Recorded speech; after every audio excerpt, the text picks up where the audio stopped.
kuteresa kukunshinshimula kuchinso kyandi ekyo Yehova asosa teno kwasosa yo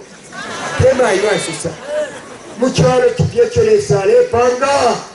abakapusu kapye bonse kiramweshiro mweshi kiresa bata nesa bata bakalaya mukushinshimula Yehova takwa kabeno okutalika nokwebati yo Sunday ya mushiro Friday ya mushiro feta kya kabemo abakapusu kapye bonse bakaya mukushinshimula Yehova pasabata kashitwa kitekwalify kwebati sabata eko lyali eko lili bikabapo kaliakashibwa ku mulu eso alipo ulipo ukabapo eyakatwa na mwisabata wiyangala munyina nenkashyange John 9 verse 16 Yohana chapter 9 verse 16 pali amashwaya 9 verse 16 umfweni ukulanda kwa Yehova lesa kubana bakwe munchita shimwe shampera nikumulu tufumine ilisa bata emendera pachalo ebuteko bwakwa lesa pachalo nate mpata chitumfwe icho bamwaba muba fariseyo balatira uyu muntu tafuma kuri lesa icho tabakesa bata usheti mashwiki ya kulefi eti wingala etekira no kwetekira abayuda bati uyu muntu tafuma kuri lesa mulanyisha icho tabakesa bata mweba shibakesa bata Bible yalanda titamwafuma kuri lesa mukafwaya balesa benu uyu muntu tafuma kuri lesa mulanyisha tabakesa bata uafuma kuri lesa tete atobesa bata yo mailo tukalate papana ukaye mkushana akalindula ngengwai mailo abano byabafuma kuri lesa mailo bakesa papa tukapepa parwesa bata ushukwa mailo natwe mpantaki umfweni mwetu kusafina kutike natwe chapter Luka chapter 13 verse 10 pali amashwaya 13 verse 10 alanda kisha ni Yesu Kristo alanda ya mashwi mu chapter 13 verse 10 ndebelenga mwa kutikeni ababomfana 13 verse 10 alanda kisha awe alesambisha muri rimwe lya mu synagogue pesa bata Yesu alete papa sabata nangufye Yesu ngayishire perero lini yaisa pacharo tutimwamu mwana mailo asenda Bible uyaingira fyo muri ba 70 ababene bafurungene aya ingira ene katina ne chimfurungani bantu ene kubare ngoku babwino nabafurungana aya munya ndabatu ali yabura ne chikoti kubatamfya yala tikestere bala tankyo tutonse tufungene tushima pepo out abatuntu bengirene mwalafu mabane kale muri sekeramo mwalafu ma na mufungana no kufunganya abantu ushe Yesu kuti afuma kumuru kuti pona cha kwalesa kuri isabata eyo ese pacharwale yapasande nishi Yesu afungana Bible yalanda ati mu synagogue pasabata Yesu alabirenga marembero Mfweni chapter 4 verse 16 Luka 4 verse 16 mwa bomfana natwele kabiri yaile ku Nazareth tukwaerererwa ayingire na musinagogi pabushikubwesa bata umwabero umwata wakwe nokweminina kukuberenga umwata mu rubemba rutambi kiberesho Yesu kiberesho cyakwe rutambi rwakwe pasa bata kwingira musinagogi ayiminina kukuberenga umfwe n'umusandu wa kwa Yesu wapiri wike Yesu ali ya kumuru Paulo mirimo y'abatumwa 17 verse 2 bari amashwaya 17 verse 2 awe Paulo mwabere omwata wakwe ayingiri omubali na pama sabata ya 3 ala perushanya nabo ikya mu marembo alelula no kushinincho kutira Kristo ali no kuchura no kuima kubafwa ishutuleko nkapo awe Paulo mwabere omwata wakwe pama sabata ya 3 ikiberushi 3 ayingira mu sinagogi ale perushanya nabo mu marembero tekya mu mutwe yo Chishi umwata wakwa Paulo ewa ye mwata wakwa Yesu umwata wakwa Yesu pasa batayingira mu sinagogi umwata wakwa Paulo pasa batayingira mu sinagogi ansa ikino umusambi tachira kasambirisha wako amen Paulo nga musambi wakwa Yesu teki Yesu aye pasa bata Paulo pa Friday efyo abendi tuli pano muri ba Kristo fye bwino mwebarumbura na Kristo bwino nombala papa ushaurya mu Kristo wandi uya nga kulyaya likwi sakabareni mweba kumfana nshita naitwa isabata ekishibiro ekyo twakiberenge ekishibiro pakati kakwalesa n'abantu bakwe mukyalo isabata likaba ekishibiro umfweli ababale twala omusamo Matthew chapter 7 verse 21 ekoba yabatweli omusamo ati yo isabata lyalipwa kyakale na iwe wakonkerera na 7 verse 21 okufika pa verse 23 umfweli amashuya na twele teonso utira kuri ine shukuru akengera obufumu bwa kwalesa kano ukite kifwa tata verse 22 awabengi muri buyabushiku bakatira kuri ine mweshukuru bushe tatwasesemene mwishina lyenu bushe tatwatanfishe tuwa mwishina lyenu bushe tatwachitire kyamaka mwishina lyenu bushe tatwachitire kyamaka mwishina lyenu kabiri elyo nkasosa kuri bene nkatira nsha mwishibire fumeri apa mwebaka kitabama mpolo talandi ati nshimwishibire alandi ati nsha mwishibire lirali ne mwale fumyenguru lirali ne mwale kitefi papa mukyalo ba profita nabema abale kitefi papa mukatika kyalo nomba bakabema ati fumeri apa nsha mwishibire why mwale fumyenguru kwa bula uniform esabata ekishibiro ngole fumyenguru no kukitefi papa nomba esabata olatola temwishina lyakwa Kristo pantu balerumbula Kristo ewa isa bakana fumeni apa nsha mwishibire mati musafina kanshu kukitefi papa takipiri bula nishu muntu mu Kristo ekishibiro lesabi kapakati k'abantu na wene lisabata lyakwe bomsaba lekitefi papa nomba balatola sabata akesabe bati shamishibire tamwale fumishenguru mukishibiro muri uniform yandi umuntu ngaisa pano na plain clothes ebere nani katabozi kama natwatiketa kishibiro nshtinga kwishibira kwa tulinesa mshapu tutaki karwe sana uniform ne kisote nangu alange pokama kachishibiro ero mwala alanda mutoko afumire bamuteko mwana bakwalesa isabata ekishibiro okutuleya kamyebe mu lwenge lwa Kristo kwala abarogi bulo balalondo tukope mwalienda po mkongo utukope reg mwalienda po efyalo passport isabata passport ukufuma pano ukuya kumulu besaka chekina mwashuka imwele tafiri fyako angarana nshita naye kusunge sabata beni bepo mwarangi pisha mutinomba iche tushayishibire sabata pastor chishi mukipingo kyakale enyo tyombere nga mwaba amalembero 123 ayalanda pesa bate kiberisha eyo mukipingo ekipya mwaba amalembero 62 ayalanda pesa bate kiberisha nomba kuti mwa papa amalembero ya frefi na bashuna pepo bwingi tabalanda poyo nkameko iyi Ezekiel chapter 22 verse 26 umfweni amashwi aya Ezekiel 22 verse 26 alanda kisha na tubele 22 verse 26 ndeberenga mwa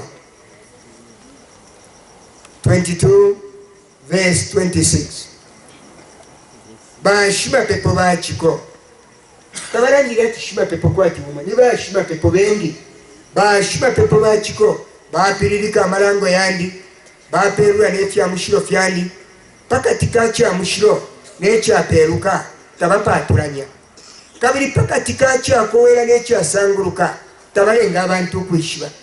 tabakamye bashima pepo kulati mulonge wali kowera pale ya sanguruka tabakamifunde ilwelandu abatobesa bata ilwelandu tabakamifunde bera bakamye bafyati fyonse fya sanguruka kuti wali tabakamye bati nkumba yali kowera ng'ombe yali sanguruka pakati k'akya kowera n'ekya sanguruka tabalenga abantu kwishiba kabiri kumasabata yandi bafisa amenso yabo n'okuleka mperulwe mukati kabo isabata balalisanga mu kipingo nomba bafisa amenso abatinga twaleba abantu balatusha baleya mu kusunga esabata akaliro kapwa aya mafumo twakwata yalapompoloka kanshi katushima tefye apo mwasangere mbino lyesabata mwebere kyalipwa kyabayuda ekyo kyakale kyalipwa tekwesha n'abenshi bekyo baleetolokapo nibashima pepo teumo bengi bakwata ekintu kibiri bashima pepo abashirenga abantu kushira tikikyalikowera kikyalisanguluka abashisambirisha n'esabata baiwe yalanga kinangu balempepa balimperula tuli okupepa ukwamwangalira okupepa ukwakwangusha ekintu abantu bafuma mukupepa takuli nekikinjako busho omuntu kutyafuma mukupepa apera omwana baiwe bayingira muri wombwa bamuleta pali wirubara netoroshi n'abakaka baperimwe ebipepere y'abantu abatobesabata ebipepere y'abantu abashifunde ekyakowera ilero abantu nga balwala engulu eshabeba bamulenga tatulya isabirya myefu natulama tuwabule nsapato bamulenga nobe wakikibita n'ekitwe kungulu nesaliranda kabumba ono kutira wirali ekyakowera tetumfeyo ngulu iyo shakushirikira shena wamfana mumpoto tetuliema nabashima pepo namukwata abenga misambiri sheki mwatampo bya sambiri ya kungulu eshile misambiri sheki kichali kowera ikichali sanguruka mwarishuka imwe bantu ililandwe lyakushukira mubwipifinde eshimikira imendere hakwalesa yatente mukokufuma kwi kumuru yeile isapa chalo kanshimi pepere yapasabata mwefu musafinayi eyalo limtana n'omuntu bandi mwalangi pusha muti bushona mumuru bala pepa pasabata Ezekiel chapter 41 mfweni Ezekiel eseke ndelenge bwino na mwana 41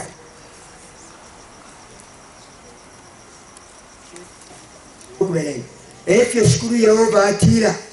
impongolo yakurubanisa rwamukati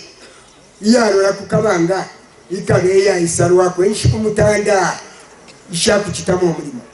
lero mubushiku bwesabata ikesuweko na mubushiku bwamweshuwa amoneka ikesuweko kabiri umukankala akengirire enshira yakumuputule wakwingiriramu uwakumpongolo yapanse n'okwemirina kw'engwe ya mpongolo ilyo bashima pepo bale ekite kyakunindika kyakwe n'ekyamutende kyakwe wene akashinshimwine pabwingiriro bwa mpongolo elyo akafume mumuru impongolo yamwitempere lya mumuru ilyo yamukati yalola kukabanga okutula pa Sunday okufika pa Friday kwisala mukesai nombelyo esabata lyafika fino tulelanda tuleswire esabata mumuru baisula ilya mpongolo neyi pakutira omukankala nesa ese aloleshe abantu bakwelyo balepepa balepa yamalambo abaloleshe apokelele bwino amapepo ekirya mumwene abasunga esabata balaya mukwiswire esabata pakutira mumuru baiswire esabata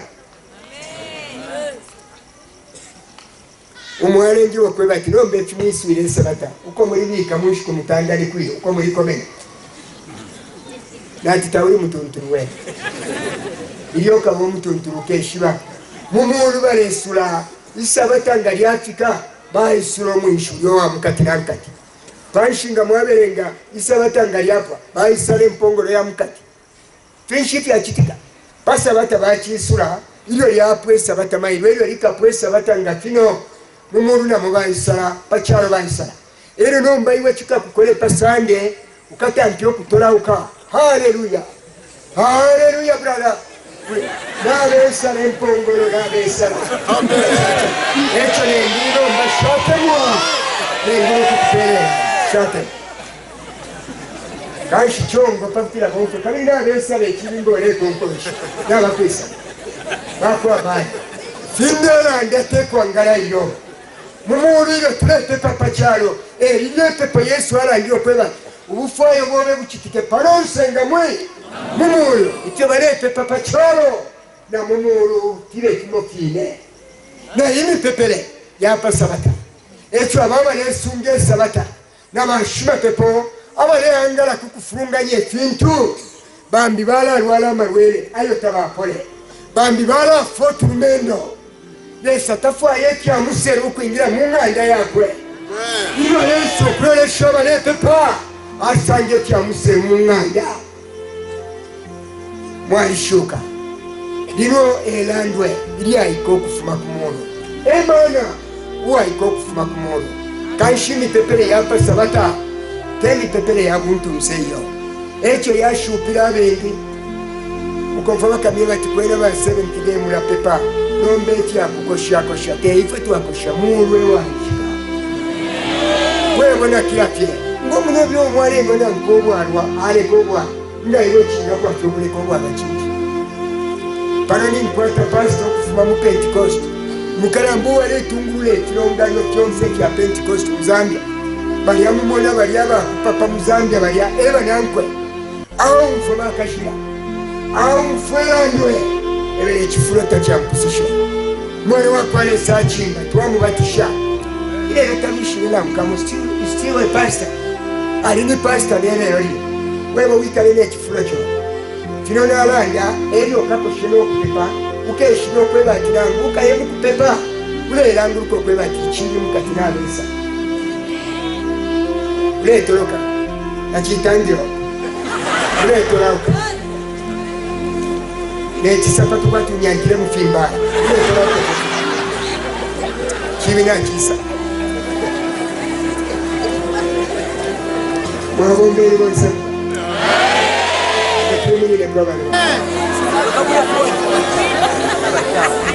banga abana bamwabakira pasita bayontesanya ntamakasa mwisa batakanshema endera yakwalesa natotera abana banani natucimbe nomba tuwende etyamwe opine nabakalamba 24 natufukama etuketi abana bamu kwa israel otuwampeera okulanda ku bana banandi tunono ifikuru tiri ku kipuna kyobe sokolola tandalira abaana bobe okushinkyokira eriranda erituntu natotera pamukinshuntu abaana bobe baleteera ibumba lyafuleti tayatogera kabumba letanala wenfu apeere nomba okusanisa muka kanti etikubyowenga talala alewunfu okwabula ekiramu mpeera ekiramu kulikira omwomo nokuleka okaba bweshumairo tukapepe bonse pesa batalioba eryamushiro muri kristo amen.